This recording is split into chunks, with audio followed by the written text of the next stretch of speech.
The Nightmare on Elm Street series had a reputation in the movie business as sort of a high-rent answer to the Friday the 13th saga, and this third entry of the franchise lives up to the billing. It's slick, it has some impressive production values, and the acting is appropriate to the material. This one focuses on a teenager experiencing vivid and terrifying nightmares about Freddy Krueger, who eventually finds herself admitted to Weston Hills Psychiatric Hospital after a nightmare results in what appears to be a suicide attempt.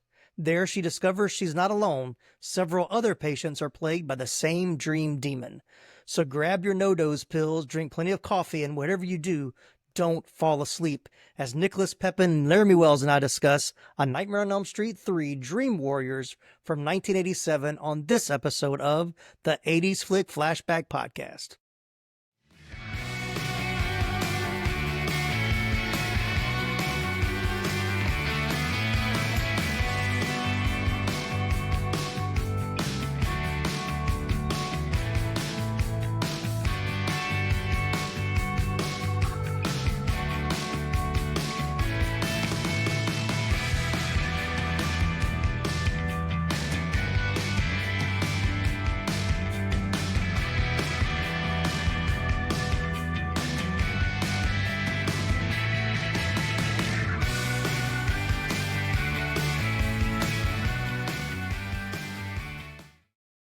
Welcome in, everybody, to the 80s Flick Flashback Podcast. I'm your host, Tim Williams, and tonight we're checking into Weston Hills Asylum, and to face down the illegitimate son of 100 maniacs, I brought in two of my very own dream warriors. First up, he's a man whose film analysis is sharper than Freddy's glove. Please welcome from Pop Culture Roulette, Mr. Nicholas Pepin. How you doing, Nicholas? All right, got me some Diet Coke and a can of Sanka. I'm ready to go. Good old Sanka. I miss that instant coffee flavor. Yeah.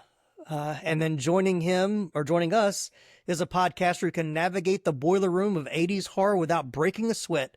From moving panels, our very own wizard master, Mr. Laramy Wells. How you doing, Laramy? Good. This is a safe talk only room, right? Right. Okay. Got to make that clear every time. Yes. Yes. You start these conversations.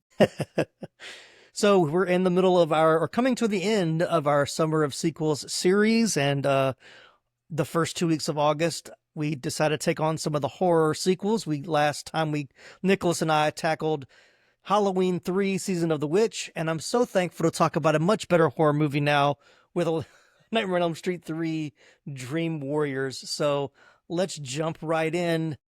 I'll start with Nicholas. When did you see Nightmare on Elm Street 3, Dream Warriors for the first time? So right around the time that they announced they were going to do Freddy vs. Jason, Okay. I was like, hey, I'm going to actually watch all of the Friday the 13th and Nightmare on Elm Street movies. So around 2002, Okay. I went to Blockbuster and rented as many as I could, and then got on this thing called Netflix. I don't know if you've ever heard of it or not. Must be a new company coming out. Brand new company that nobody had ever heard of before, and I started renting movies off of Netflix, where they would send movies to my house. Yeah. All scratched up and everything. Oh yeah. What about you, Laramy? It was on television. Come on. Okay. Well, anybody listens to this, I honestly couldn't tell you exactly when, but I know it was on television. I know it was probably in the 90s, or early 90s, possibly, when I was old enough to have watched it on TV without my parents saying anything. But yeah, but I mean, I'm just going to go ahead and say it. This is my favorite. Next to New Nightmare. Okay. But you won't ever get to talk about that one. So I'm going to go ahead and say New Nightmare is my favorite. Okay. But yeah, love this movie. Yeah, so I'm kind of like you. I don't know when I saw this. I know I didn't see any of them in the theater. As we talked about previously, I wasn't a big horror movie fan, but when I did get into the horror movies in middle school, which would have been late 80s, or like late 80s, is when I kind of got into Nightmare on Elm Street. So, and going back and watching this one, I think this might have been the first one I saw, because with it being coming out in 87. I think it was for me too. Yeah, coming out in 87, I was going into high school in 89. So it's probably about the time that I, started watching these. And so, but if it's not the first one, it's definitely the one that I've seen the most because I remembered more of this than even going back and watching the first one a couple of years ago. So, how long has it been since you rewatched it before rewatching it for the podcast, Laramy? Probably a couple of years. I typically like to watch the Friday the Third, or not the Friday, those two, but yeah, all of them. Both the Friday the 13th and the Nightmare on Elm Street movies, like pretty regularly. Those are my go-to horror movies. So it's probably been a couple of years. Again, it is hard to watch those with having small children. Right. Yeah. Right. I try to find my time to watch them. Yeah. What about you, Nicholas? About 2 years ago, I did this movie for Freaky Film Club as part of our Halloween, 30 for 30 or 31 for 31 Halloween stuff with Media Pod Smash Pop Culture Roulette. So I've actually covered this one on a podcast before. So this is old hat for you. Yeah, I think for me, after we did part 2, Freddy's Revenge, Nicholas and I did that one, I think last year. I think I went ahead and rewatched this one again. Yeah, to clean your palate. So you could see where the series got back on track. Yeah. Oh yeah, for sure. Yeah, exactly. So yeah, I'd say probably within a year of watching it, but there's like so many scenes that I just remembered, like even before they happened. I was like, "Ooh, this is coming up." So I know it wasn't because I'd watched it, within the last couple of years, but it was because I'd seen this one a lot more than the others. So. All right, let's jump into story origin and pre-production. Following the critical failure of Nightmare on Elm Street 2, Freddy's Revenge, New Line Cinema was unsure if it would continue with the series. Wes Craven, who wrote and directed the original one, did not participate in the second film, as we discussed on that episode. He didn't want to. He didn't want the original to evolve into a franchise, but due to immense dissatisfaction with Freddy's Revenge, he signed on to co-write the screenplay for the third installment with the intention that it would end the series. Oh boy, did it not. Craven's first concept for the film was to have Freddy Krueger invade the real world. Krueger would haunt the actors filming a new Nightmare on Elm Street sequel. New Line Cinema rejected the idea, but years later, it was the concept they brought for, as Larry mentioned, Wes Craven's New Nightmare, which I can honestly say I like both of these so much. Yeah, I don't think I've seen that one, so I'm looking forward to rewatching that one. So, before the script was finalized in 1986, John Saxon, who played Nancy's father, and Robert Englund wrote their own scripts for a third Nightmare film. In Saxon's script, a prequel story called How the Nightmare on Elm Street All Began, Freddy is ultimately innocent, or at least set up for the murders by the main culprits, Charles Manson and the Manson family. Freddy is forced by a mob of angry parents to confess to his crimes, which enrages them further. After lynching Freddy, he comes back to avenge his wrongful death by targeting the mob's children. Whew. And Robert Englund's treatment. No, thank you. Yeah. It was called Freddy's Funhouse.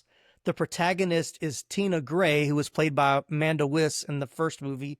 Her older sister, who was away at college when Tina was murdered and returns to Springwood to investigate how she died. Freddy had claimed the 1428 Elm Street house for his own in the dream world, setting up booby traps like Nancy did in the first one against him. According to Englund, after the script had been unused for years, part of it was used in the episode No More Mr. Nice Guy, which was actually the pilot episode of Freddy's Nightmares TV show. See, that one sounds a lot better and would have been a little more entertaining than whatever John Saxon was trying to do. But, Home Alone, but Freddy. Yeah. Freddy set up his own little booby traps. Can we talk about the rewrite by probably one of my favorite directors? Yes, so we're getting to that right now. So yes. Wes Craven has said about the franchise's guidance that he and Bruce Wagner, he said that we decided it would no longer be one person fighting Freddy. It had to be a group because the souls of Freddy's victims had made Freddy stronger. He also called Heather Langenkamp to ask if he could include her character in the script, which she agreed to. In interviews with cast and crew and the DVD extras, it was revealed that the original idea for the film centered around the kids separately traveling to a specific location to die by suicide. Later, it would be discovered that the common link between the youths was that they dreamed of Freddy Krueger. Since suicide was a taboo social issue, the storyline was abandoned, but some aspects of the idea remained in the film. I would say it's still pretty heavy in the film, in my opinion. The script also described the ranch house where Krueger was born, and that is the house that shows up in the kids' dreams rather than the Elm Street house. Wes Craven specifies the house in the original script to be an architectural portal to Freddy's dreamscape. It is virtually a limitless world of the human psyche in all of its dimensions. So you can enter this other world through the house of dreams or madness or hallucinations or special psychic states that various people have. All right. So in his version, Nancy's father knew from the start that Krueger was real and still alive. Krueger was missing and Nancy wanted to find him. When she finds him, Nancy learns that Krueger is obsessed with finding the house where he was born so he could burn it down. The deaths in this script were more grotesque. Krueger was not as talkative, but he was more vulgar. Freddy is killed by Nancy by using his own glove, not by holy water, as she sees through his shape-shifting trick. Let me read that again. Freddy is killed by Nancy by using his own glove, not by holy water, and she sees through his shape-shifting trick even though she still dies. Chuck Russell states that Craven's original script was darker and more profane, and Rachel Talalay thought the script seemed like a $20 million script. Discussing the more humorous elements in the film, Russell said, I looked at what Wes Craven did and said, this is absolutely great and terrifying, but I felt by the time I came along on 3, the way to go was to make the whole idea of dreams and nightmares into carnival and go further into the dreams and make Freddy Krueger more outrageous and add more of an element of dark humor. That worked and the series went in that direction from then on. Whew, that was a lot. So, all right, I'm getting there. I know Laramy's waiting patiently to get there. So, Joseph Rubin was the studio's first choice to direct the film, having already directed the similarly themed Dreamscape in 1984, but was forced to decline because he had already signed on to direct The Stepfather in 1987. Instead, he recommended the Dreamscape co-writer Chuck Russell for the job. Chuck Russell made his directorial debut with the movie, but the original script by Wes Craven and Bruce Wagner needed work because it called, like you said, for a $20 million budget to pull all the effects.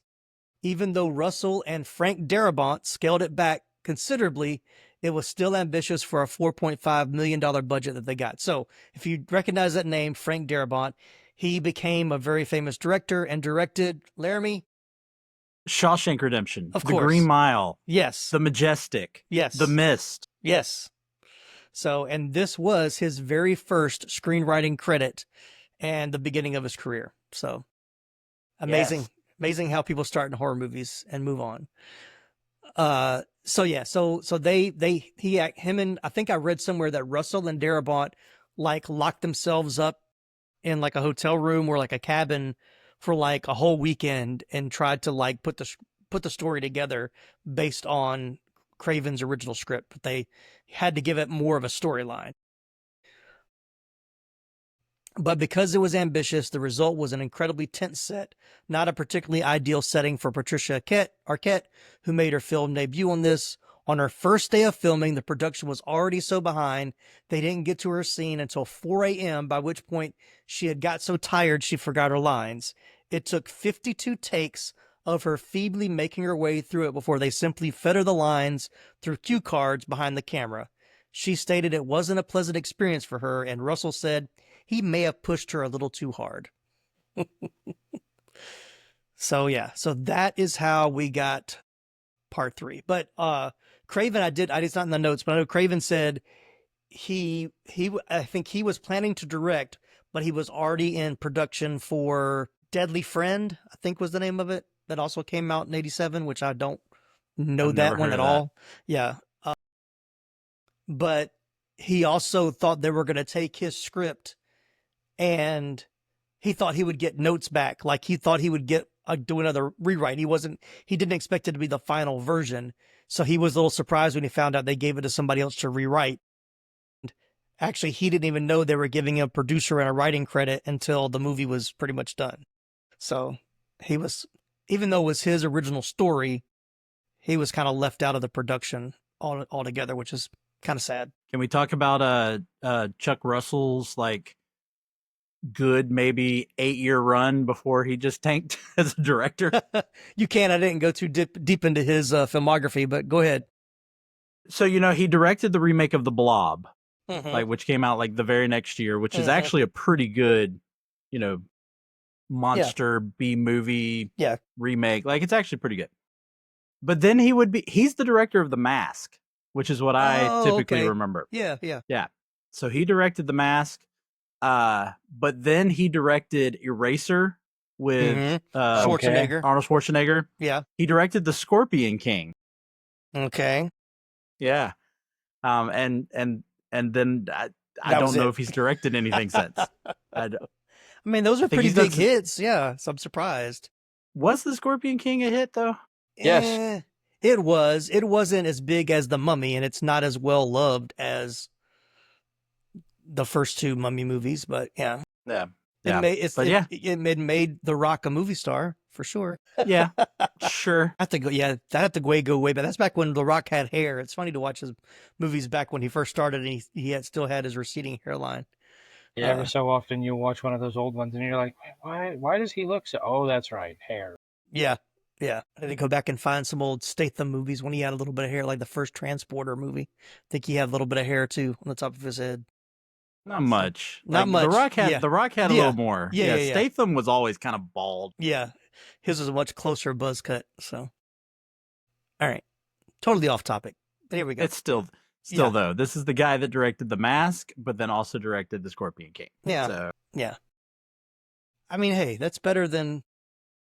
Yeah, we've mentioned some other directors here recently that had some pretty bad movies they followed up with. So he didn't do too bad. So. All right, let's jump into casting. I won't talk about the three returning cast members, of course. Heather Langenkamp as Nancy, Robert Englund as Freddy Krueger, and John Saxon as Nancy's father, Donald, or the sheriff, I guess. So if you want to go back and hear their filmography, you can go back to our Nightmare on Elm Street, the first episode, or the first entry. But as far as the new cast, there's a lot of them didn't do a whole lot. Of course, we'll talk about Patricia Arquette, who probably is the biggest star of the new cast. But there is that orderly. Oh yeah, and of course that did fairly well for himself. Some guy named Larry Fishburne. He looks a lot like Lawrence Fishburne, but I'm not sure if the same guy. Yeah. This was after him being like Cowboy Curtis. Yeah. Yeah. I kind of forget about him because he's in the beginning of the movie. And then he just completely disappears from the movie, which I'm sure he probably got fired after not telling them about the girl that ended up in the TV because he left in there. Anyway, we'll get there. So, all right, well, part of the new cast. Craig Wasson as Dr. Neil Gordon made his film debut in Roller Coaster in 1977. He's best known for this movie and Jake Scully in Brian De Palma's Body Double. And that's it. Okay. So, then of course we got Patricia Arquette as Kristen Parker. As we mentioned before, this was her feature film debut. She has since starred in several critically acclaimed films, including True Romance in 93, Ed Wood in 94, Flirting with Disaster in 96, Bringing Out the Dead in 99, and Holes in 2003. For her role in Boyhood in 2014, she won an Academy Award for Best Supporting Actress. Robert Englund admits he knew that she would go on to be a big star one day. He also explained how all of the guys on the set were head over heels in love with her. Between takes, some of them would even go up to him to ask his advice on whether or not they should ask her out or not. So, all right. Good old Patricia Arquette, of course, sister of Rosanna Arquette, the Arquette sisters. And then, if you didn't know, Winona Ryder auditioned for the role of Kristen, but director Chuck Russell thought she was just too young for the role.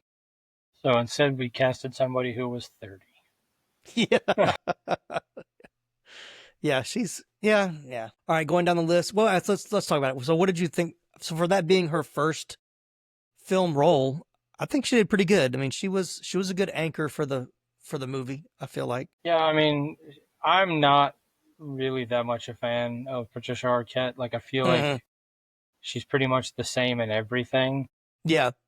And it clearly started with this movie. So I don't know. I could take her or leave her. It's not like I'm gonna, like, when I see her in something, I'm not like pass and turn it off immediately. But like, I'm not like, I don't go out of my way to watch Patricia Arquette. I mean, you pretty much summed up like all of the Arquettes. Like all of the Arquettes pretty much are the same character in Yeah, everything yeah. that they are. Yes, but David Arquette. at least David is entertaining. That's true. So mostly, he's Well, I will say if you've seen David Arquette in an interview, he's much more tame in the parts that he plays. Like he's a complete wild card in real life. Oh, yeah. Like he's kind of fidgety and just very, a very interesting fellow. But like when you watch him on screen, it's like he can really be under control. Like you don't see that in his regular like interviews and stuff. So yeah, but he does typically play like the same. Well, he turned into playing the same type of character because his early roles, he was kind of wild and crazy, wasn't he? I'm trying to go think back to some of the early movies. What are his early roles? I mean, all I think of is mainly, the Scream or Ready to Rumble. Ready to Rumble, I think, is what I'm thinking about, like the wrestling movie. He was kind of wild in that, but he was really young too. So That would have been after Scream, though. Yes. yeah. What was that one? What was that? I mean, Buffy the Vampire Slayer Mhm. was Yeah. like one of his early roles. But Yeah. he's goofy in that. Blanking on the Eight-Legged Cannibal. Freaks. Oh, that's a good one. I'm blanking on the Cannibal movie that was set in like Hannibal. in the 1800s. Him and like Guy Pearce and Yeah. I'm blanking on the name of it all of a sudden.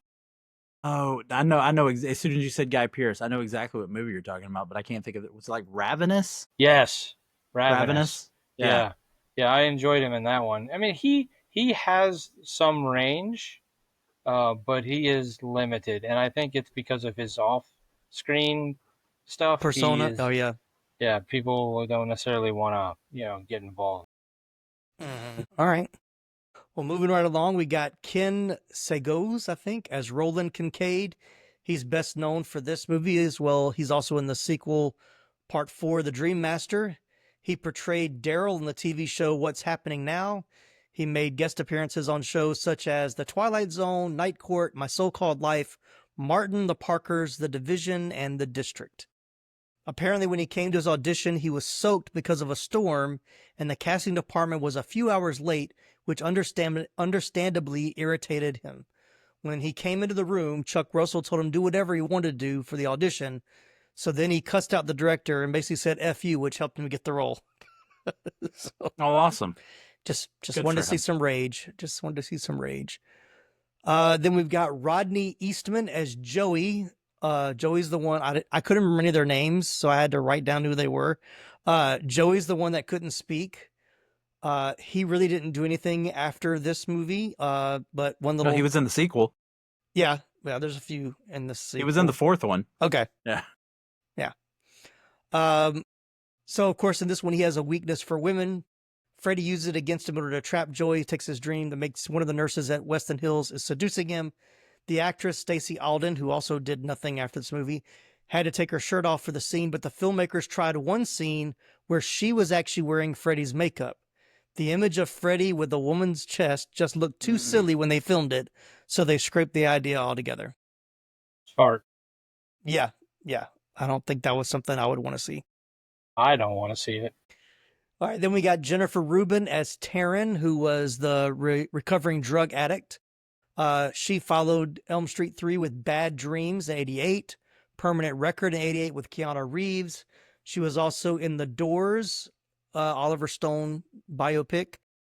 And by the mid-90s, she was co-starring in films such as The Crush in 93 with Cary Elwes and Screamers in 1995 with Peter Weller. As we mentioned, she was a recovering drug addict in the movie when Freddy used it against her with his iconic needle fingers. Her power in the dream world was to be, look good and be bad. So when Freddy attacks her, she battles him with two switchblades. When England and Rubin were filming the scene, Rubin got a bit too under apart and actually stabbed England with the knife. The knife was actually a prop knife, but still getting stabbed in the ribs still probably wasn't a pleasant experience for England.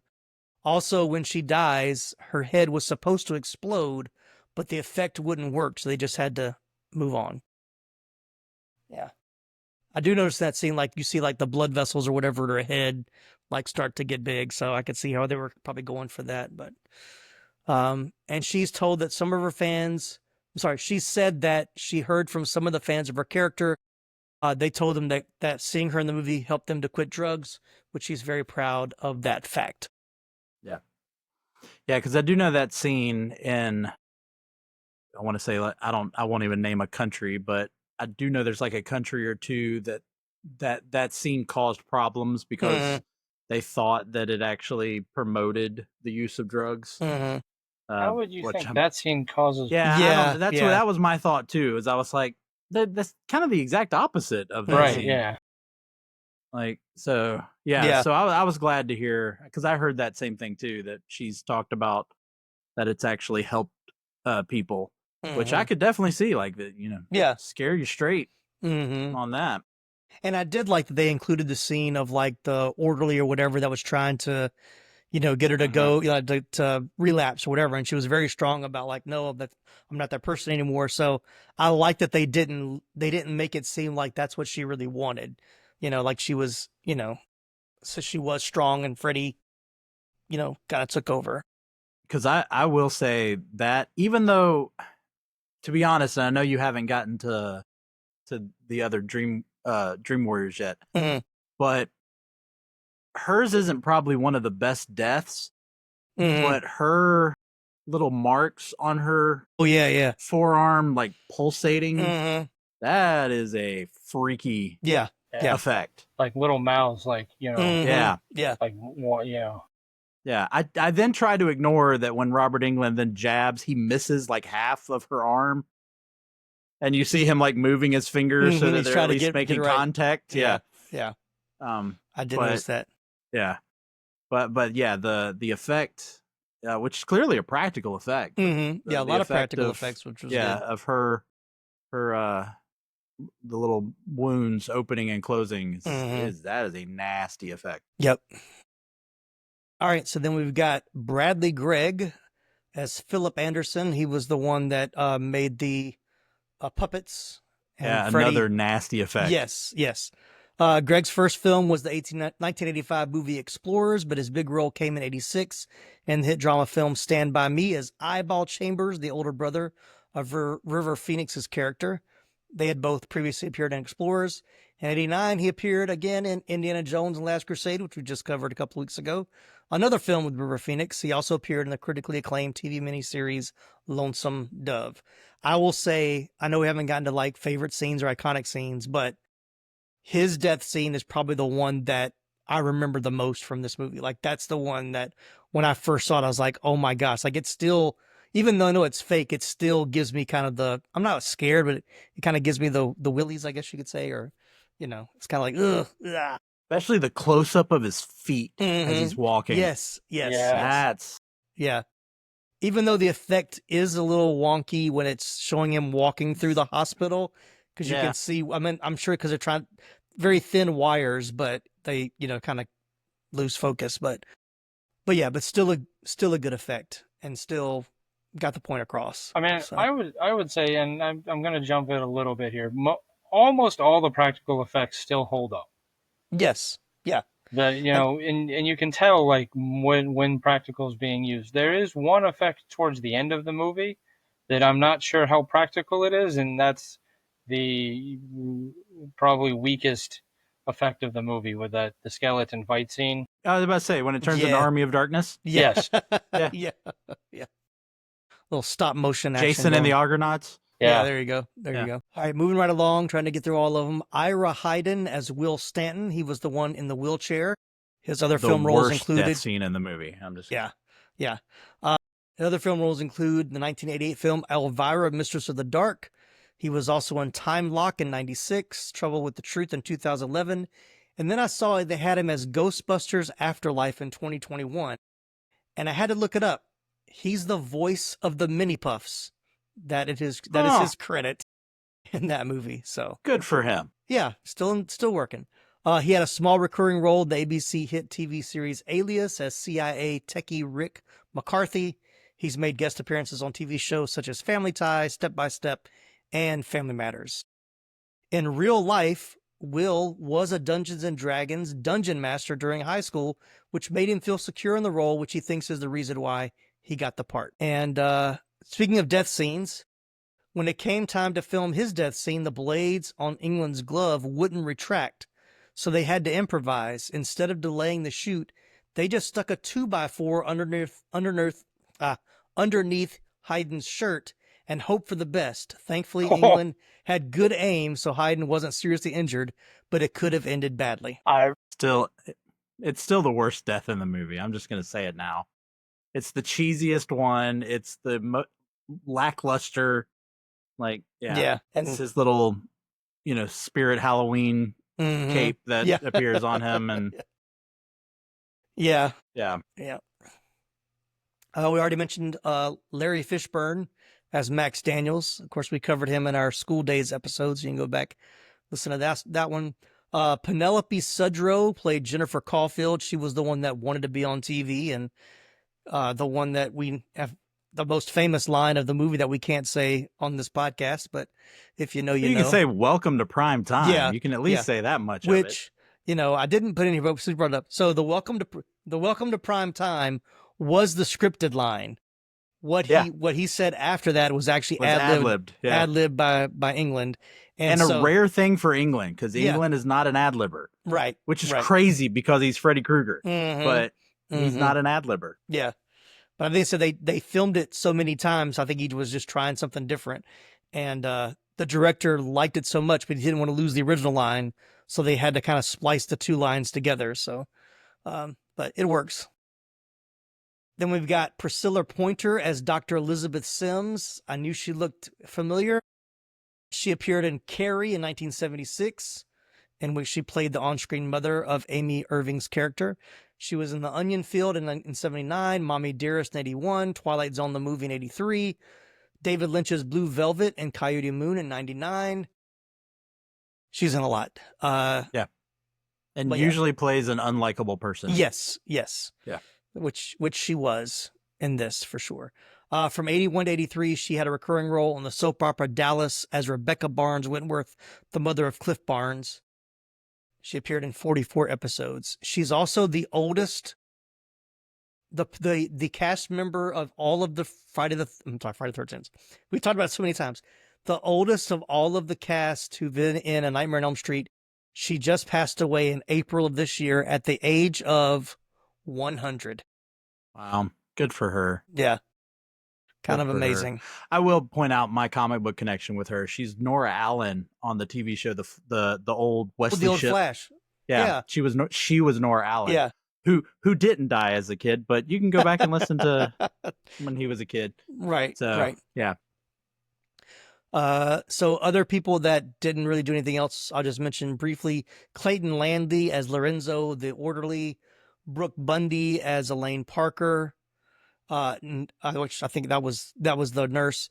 Nan Martin as Sister Mary Helena, aka Amanda Kruger. Spoiler alert. No, sorry. Stacy Alden was Nurse Marcy. Oh, Brooke Bundy was Elaine. That was Kristen's mother. Mom. Yeah. There we go. And then, of course, the cameos of Dick Cavett and Zsa Zsa Gabor. For the dream sequence in which Cavett interview is interrupted by Freddy Krueger, Sally Kellerman was originally in the script as the guest, but Cavett was allowed to pick the person he'd be interviewing.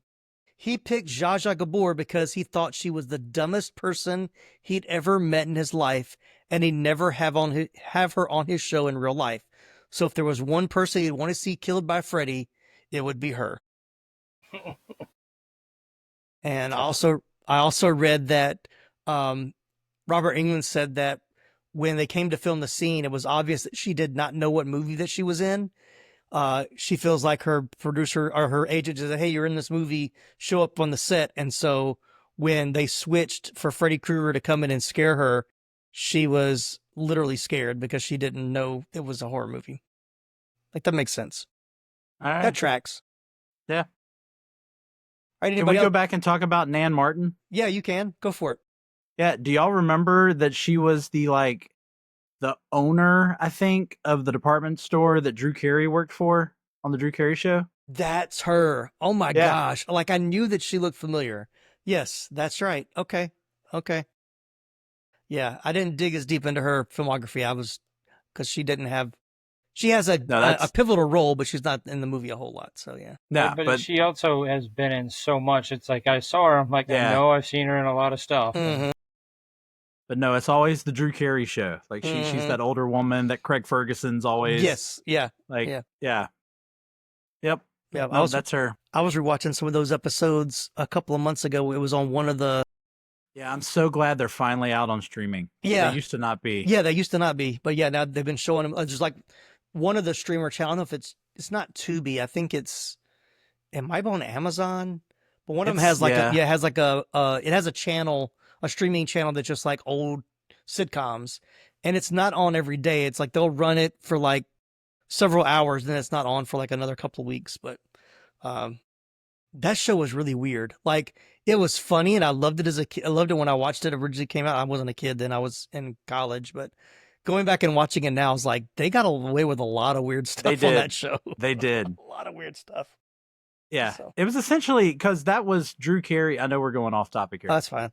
That was Drew Carey's bit as stand-up, is that he was like the human cartoon. And so his show is like you're watching a live-action cartoon. Yeah. Some of the stuff that they did on it. I did really like that show. Yeah.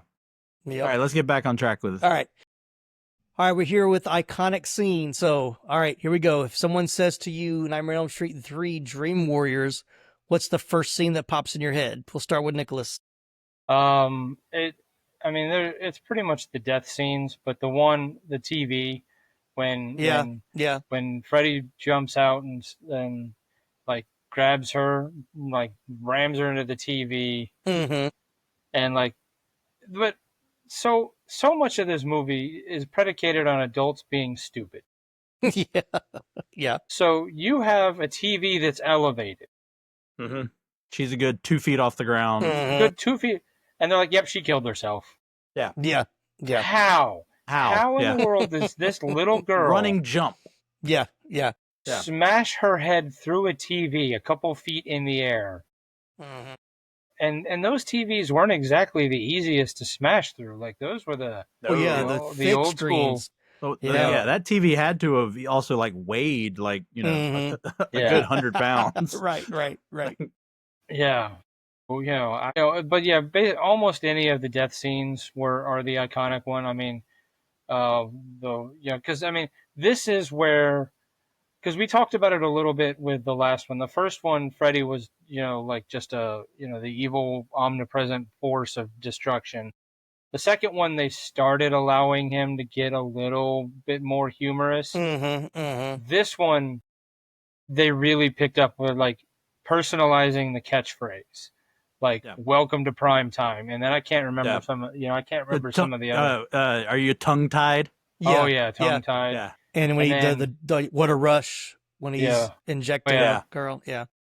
Personalizing the kills, personalizing the catchphrases. Like it really, this is I think where you kind of realize the idea that Freddy is the star, not the people in the movie. Right.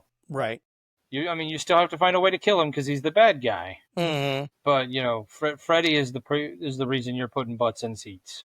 Yeah, for sure. Yep. Yeah, we've already talked about like the puppet, like turning him into a puppet, and like just the practical effects make everything look good. I mean the needle one doesn't. I don't know. I did enjoy that one, but maybe not as much. But yeah. But the death scenes are where this movie really shines and kind of turns the franchise into what it became. All right, what do you got, Laramy? Iconic scene. I mean, it's the same thing. Yeah, it's the death scenes. Because even as much as I don't like Will's death, it's still one that pops into my head. Yeah. When I think about this movie, the long corridor, the giant wheelchair. Yeah. Even the stupid green lightning bolts that come out of his hand. Right. It is a dream. So. Yeah, but and then of course, he does the stupid, I'm gonna blast Freddy with these laser beams, and then for some reason run towards him. Right. But yeah, no, it's absolutely the deaths. Mm. From like Nicholas was saying, the TV death probably the most iconic, but yeah, most of them. I mean, even the nurse launching her tongues out Yeah. and tying him up, tying Joey up. Yeah, it's all, or Joey screaming and breaking the glass and they're all falling out. Oh yeah, yeah. That was a good scene.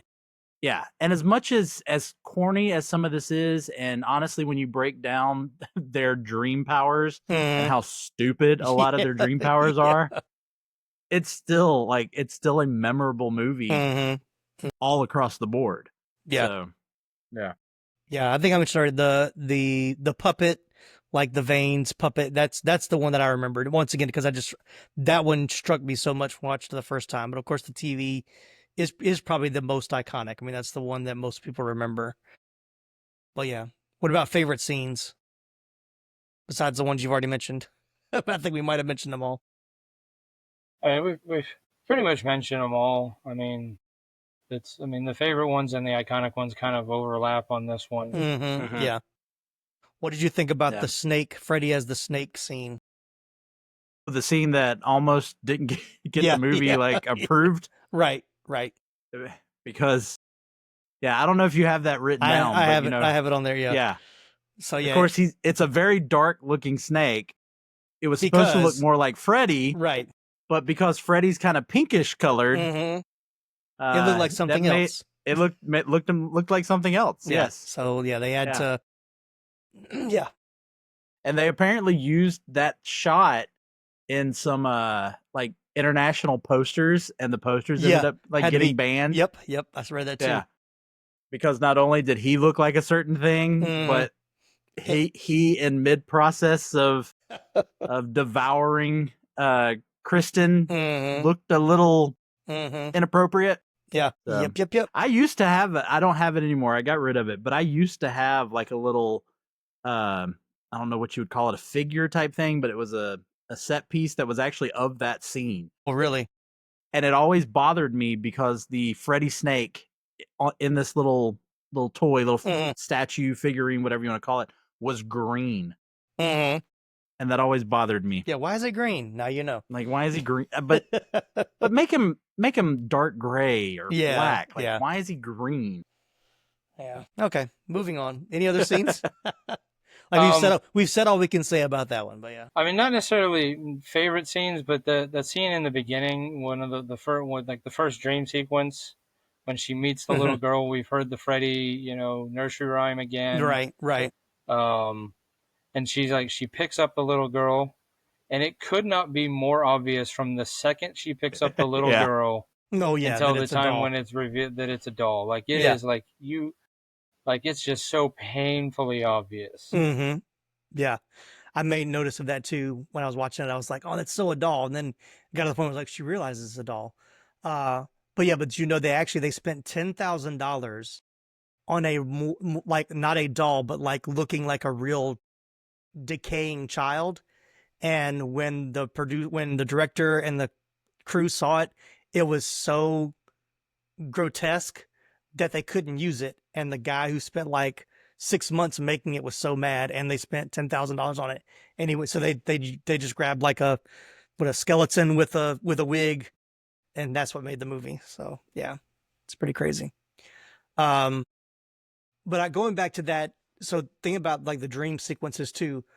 One of the scenes that I really like is later in the movie where Kristen wakes up thinking it's back to that first night when she cut herself, or when Freddy calls her to cut herself, when she's putting the house together and her mom comes in. And it's, it kind of works. So you're thinking, oh, maybe she's waking up and it's all over. And then of course, I know, but I did like that. I liked how they put that there where it's like, okay, she feels like she's safe. And then for it to be Freddy, the guy from downstairs, where I told you to bring the bourbon or whatever it was, I thought that was a cool scene as well. Yeah, you gotta love the Freddy scenes where you think all is safe. I mean, that was you had the end of the first movie where they did that. Oh, look, everybody's back, and then the mom gets ripped through the small window. So And Wh- in all these movies, like you have to like they can just change it on the fly for like when he can affect the real world and when he Oh, can't yeah. affect the real world. Yeah. Right. Because like he kills her, he kills Kristen's mom, cuts her head off, and he's all like, Mhm. But then like she comes back in the fourth movie, and you're like, oh, Right. the entire sequence was a dream, so she's not really dead. Like, But that breaks the rule though, doesn't it? Because if he kills you in the dream, he kills you in real life. Yeah, right? but she wasn't in the dream. He was just He was manifesting using, her. That's right. Yeah. Okay. Yeah. So the rule didn't get broken there, but it was just Yeah. a matter of like, Mm-hmm. But there are some rules that get broken. Oh, of course. of course. Yeah. I mean, Even within this movie. Mhm. So if Kristen's dream power is that she can bring people into her dream. dream, how does Nancy getting the other dream warriors together and hypnotizing them then bring them into Kristen's dream? Mm-hmm. Yeah. When they all of a sudden appear in the the rubber room with her. Like, she didn't bring them there. They brought themselves there, which completely, then what's the point of Kristen's power? So, yeah, there's some fault in, and then the fact that Kincaid is only just slightly stronger than probably he is in real life. Yeah. That one bothered me. It didn't bother me the most, but it was one of the ones that was just like, that's what you got? And he's not really any stronger, like I said, it's just. Yeah. But you're going to get me going off of this, but even Kristen's apparently secondary power is that she's a gymnast. Yeah. In her dreams. Yeah. Or Taryn, like I get Taryn is, I'm beautiful. Mm-hmm. And I'm like, you don't look, no offense. Mm-hmm. I mean, Jennifer Rubin's not an unattractive she person. She was a model just before she was an all of a actress. sudden she now has a mohawk. Yeah. So I don't know why that makes you now beautiful. And you go, and you're bad. Yeah. I so thought you just know how to use. Yeah. I thought you want to be a goth. I thought that was. Yeah. That was. Yeah. And you're good at handling a butterfly knife. Like, okay. Well, And I mean, it really goes to show like the limits to the kids' own imaginations. Like, if you have dream powers and like you in your dream you can walk and you have these wizard powers, like, and the dream powers are like unlimited because Freddy's dream powers are relatively unlimited as well. Like the limitations of his own imagination like holds him back and gets him killed, and it just Although again, Will's wizard powers do nothing. Yeah, no.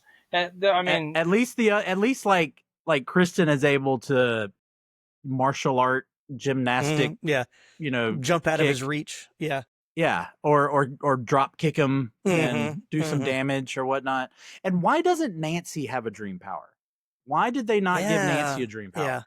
If she's the one who knows and teaches them about dream powers, where is Nancy's dream power? I think it comes in. I mean, I want to say it's the limitation of the kids because I'm trying to give the screenwriter too much credit, but my guess is it's more the limitations of the screenwriter's own imagination. They are the limitations of the budget that they had. Yeah, I think the budget was probably was the biggest part. I do like with Nancy one thing, because she clearly looked to be about the same age, if not younger than Patricia Arquette. But they're like, she's older. She went to college. She has a degree, so they put a little gray streak, little gray streak on the gray side of her streak hair. Came from the first movie though, but it's on the other side in the first movie. But I digress. But they wanted to make her. Wow, I don't think I ever realized that. Yeah, it's on the wrong side in this movie. But yeah, they're just like, we got to make her look a little older. Actually, I think Patricia was still younger than her, but she was younger than by 4 years. I was literally looking up as he was talking about that. Yeah, she was younger than Jennifer. Is that the one she was younger than? I'm still looking through. Oh yeah. So let's see. Jennifer was born in, or I guess I should say Penelope Sudrow was born in 1966. So that makes her actually a little younger than Langenkamp, because Langenkamp was born in 1964. Okay, maybe she Still, wasn't. yeah, only- Maybe she was older, but she was definitely like closer to their age than is portrayed. So, perceived in the movie. because then this one's supposed to take place like 6 years after the first one, I think is what I read. Yeah. All right, well, So let's, the opposite issue of the Stranger Things seasons. oh gosh, don't get me started. All right, so let's talk about some scenes in trivia. One of the deleted scenes was, we're talking about Heather Langenkamp. Her and co-star Craig Wasson refer to the deleted scene in which they actually kissed, with Wasson stating that because there were rumors that there was a sex scene. He said, no, we did not have sex, but there was this real hot kiss that was just about melted the camera lens. Too bad they cut it. I didn't like the little romantic, like they cut a lot of it out, but you could tell that was still kind of there. There's still hints of it, yeah. Yeah, and I was like, I wasn't a fan of that at all. It's the only film out of the first 6 to not begin with a nightmare scene. So the only one. Yeah, I don't have a whole lot of trivia for this one, so this will be pretty quick. This was fun. In France, the movie was retitled Freddy 3 Claws of the Nightmare. Not Santa Claus, but CLAWS. Yeah. And in Japan, the movie was retitled Nightmare on Elm Street 3 Tragedy House. Okay. All right. So, yeah. All right, so there was something I was going to mention. Now I can't remember. Okay, not important. So there was a different ending originally, of course, as most of these movies do. It was intended, as we said, Wes Craven wanted to be the last Nightmare on Elm Street, and it was actually scripted that way even after the rewrites. The final shot of Dr. Gordon sleeping and the lights inside the miniature house suddenly going on seems to suggest that Freddy may not be entirely dead. The shooting script makes it clear this was not originally the intention. In an additional scene, Dr. Gordon visits Kristen a few days after Freddy's defeat. Kristen reveals that she is moving to New York, the city that never sleeps. When Dr. Gordon asks her if she's going to see her, referring to Nancy, in her dreams, Kristen answers that she dreams of her every night, suggesting that Nancy guards her dreams. The scene then cuts to the ending, which plays out in the finished film as it was scripted, implying that Nancy, not Freddy, is the one that turns on the light, as she is guarding Gordon's dreams as well. It is unknown if the preceding scene was shot, but by leaving the scene out and adding in an ominous musical cue, it makes it appear as if Freddy is still alive. Oh well. There you go. That could have I been. also got to love that this movie ends with one of those awesome, movie themed rock anthems. Good old Dockin. Yep. Yeah. Next, like you're reading my notes. Was next on my list. Go ahead. Awesome. Nicholas. Back when they would hire a band to write a theme song or write a song specifically for the movie. Yep. So the theme song, titled Dream Warriors, was written and performed by, is it Dokken or Dokken? Yeah. Dokken? I've always thought it was Dockin, but I could be That wrong. makes sense, yeah. It was later included on their album Back for the Attack. The single was a success, and a decision was made to include heavy metal songs in the soundtrack of the sequels. The band's manager, Cliff Bernstein, was acquainted with Craven and was able to get a copy of the film's script as reference for the lyrics. Robert Englund as Freddy then helped providing unique footage with the band for the music video. Clips of Patricia Arquette as Kristen were also used, with some notable changes, such as her model house being built with Dokken fan magazines instead of the paper mache. But yeah, I do remember seeing the video on. And then, of course, if you don't remember, DJ Jazzy Jeff and the Fresh Prince had a song called A Nightmare on My Street, which was actually on my street. Yeah, was actually recorded for the film, was rejected by the producers. Will Smith and Jazzy Jeff released it anyway on their album He's the DJ, I'm the Rapper as a single, and it reached number 12 on the Billboard Hot 100. There became a messy legal battle with New Line Cinema over the song's release. The single being released the same time the movie forced the duo to destroy the tapes of a music video for the single, and disclaimers disassociating the song from the Elm Street franchise were hastily added onto vinyl pressings of the single, though it was later revealed that a copy of the song's music video had survived. I remember the video. I was about to say, I was remembering the video as you were talking. Yeah. I was like, how have I seen the video? Yeah. But, you know what? I might be getting confused with, because the Fat Boys had a song about Freddy too that he was in. I'm pretty sure there's a video for Nightmare on My Street. There's got to be. Yeah. yeah. Wasn't the Fat Boys the Dream with number 4? It might have been. I can't remember. I'm sure we'll get to number 4 later. Yes, yeah. That one was still in the 80s. Yeah, I think that's the last one of the 80s, I think. So, but yeah. Yeah, Are You Ready for Freddy? Are You Ready for Freddy? That was the Fat Boys, yeah. That was Fat Boys. I remember that one. I think I bought the single, like the old 45 single, like, single record for that one. But I still have my DJ Jazzy Jeff and the Fresh Prince vinyl album right here in my office.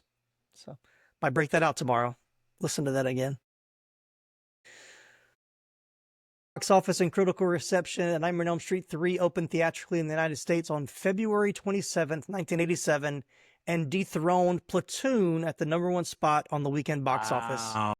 It made over $44 million at the domestic box office, making both the highest grossing film for the studio that year and the 24th highest grossing film of '87. It's the third highest grossing film of the franchise after Freddy vs. Jason and A Nightmare on Elm Street 4, The Dream Master. So Dream Master actually did better. But once it got back on track, I'm sure that's why it did better. So, all right, now it's time to take a look at how well this 80s flick holds up today. The all-new Rewatchability Nostalgia Meter is our way of measuring how enjoyable a movie is for repeat viewings, along with the waves of nostalgia it brings. Here's how it works. It's a 1 to 10 scale. Any number between 1 and 10 will do, but here are a few parameters to help you decide. At the bottom of the meter is a number 1. It says, I saw it once, and that was enough. Right in the middle is a 5. It's a good rewatch every couple of years. And the highly coveted number 10 at the top of the meter is highly rewatchable and full of nostalgia. So we'll start with Nicholas. Where does A Nightmare on Elm Street 3 Dream Warriors rank for you on the rewatchability nostalgia meter? I'll give it a 6.5. 6.5, okay. It's a good one. I mean, it is one of the better ones of the franchise. Mm-hmm. Mm-hmm. It's infinitely more watchable than the second one. Yeah. For lots of reasons. It's where the series gets back on track and kind of sets it down its path until it completely derails itself. As they all do. But yeah, no, I mean it's a fun movie. It's a fun watch. It's a quick watch. I mean, it's barely over an hour and a half. It's got some flaws and problems like any other 80s movie, but I mean for an 80s horror movie that's on the cheesy side of things, it's fun. Yeah. I agree with that. What say you, Laramy? I got to give it a little higher just because of the nostalgia factor. So I'm actually probably going to go an 8. Oh, okay. On this one. Okay. As I said, it's probably, my second favorite of the entire series. Maybe third. You make me argue the original, but it may only have the 6 deaths, but they are, as we've talked about throughout this whole episode, they are memorable deaths.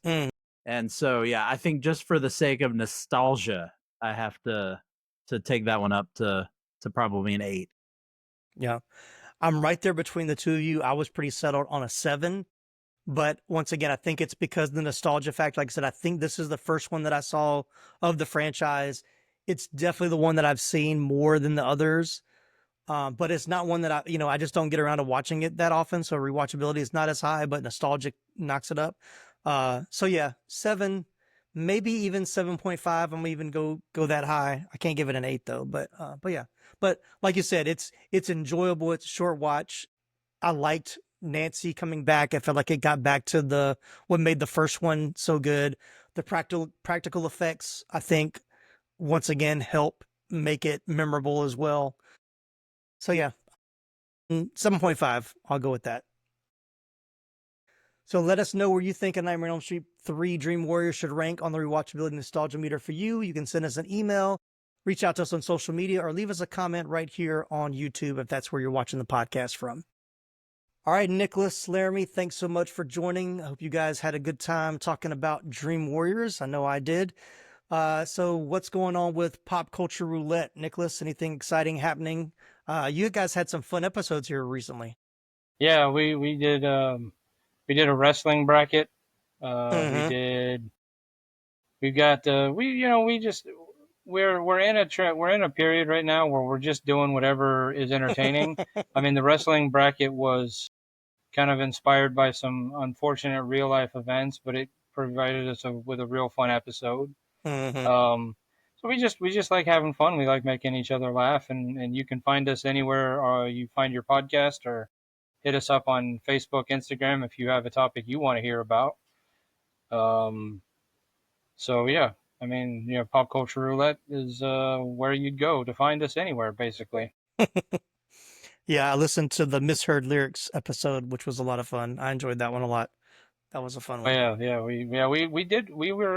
we got into music a lot recently for some reason. All right, Laramy, what's going on over at Moving Panels Podcast? Wrapping up our year, and of course, we always end things with a bad movie. And Nicholas this year drew the short end. Mhm. As we talk talk about Vampirilla. Oh yeah. So yeah. Which I say this in our episode. He chose. I'm just gonna I did yeah. choose, and I chose wrong, or well, one of the two. You chose one or the other. poorly. Yeah. But we're starting up a new year, and might see a little bit of changes in terms of formatting and all that. Just still playing around with some stuff. Mhm. But yeah, no, excited. Never know what to expect. Yep. Definitely two great podcasts to check out if you haven't already. So definitely find them on your podcast catcher and reach out to these guys and let them know that you enjoy the show. Leave them a good 5-star review like you give us. Hopefully you're giving us a good 5-star review. But if you, like I said, if you enjoyed the episode, please leave us that 5-star review. Follow, subscribe so you don't miss an episode. Jump online and visit the website 80sflickflashback.com and our TeePublic store for awesome 80s Flick Flashback merch and original designs. Thanks everybody for tuning in. I'm Tim Williams for the 80s Flick Flashback Podcast. If your only faith is science, Doctor, it may be you that's laid to rest.